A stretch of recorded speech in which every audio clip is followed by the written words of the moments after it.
नमस्कार।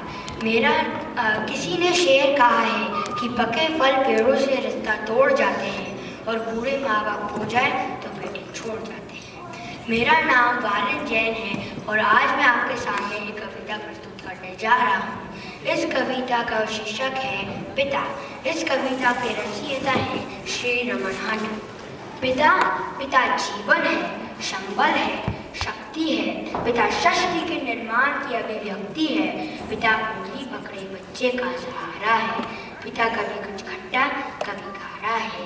पिता पालन है, पोषण है, परिवार का अनुशासन है। पिता धौंस से जलने वाला प्रेम का प्रशासन है।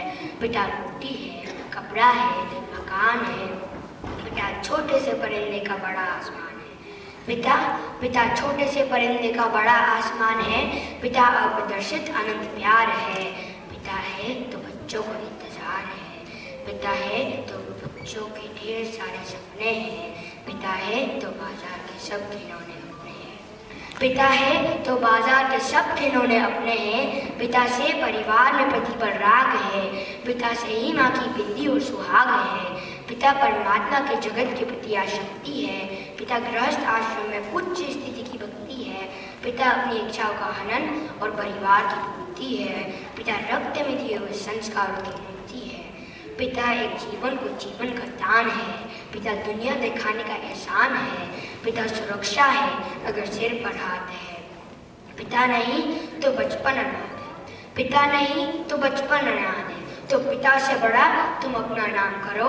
पिता का अपमान नहीं, उन पर अभिमान करो, क्योंकि माँ बाप की कमी को कोई बांट नहीं सकता और ईश्वर भी इनके आशीषों को काट नहीं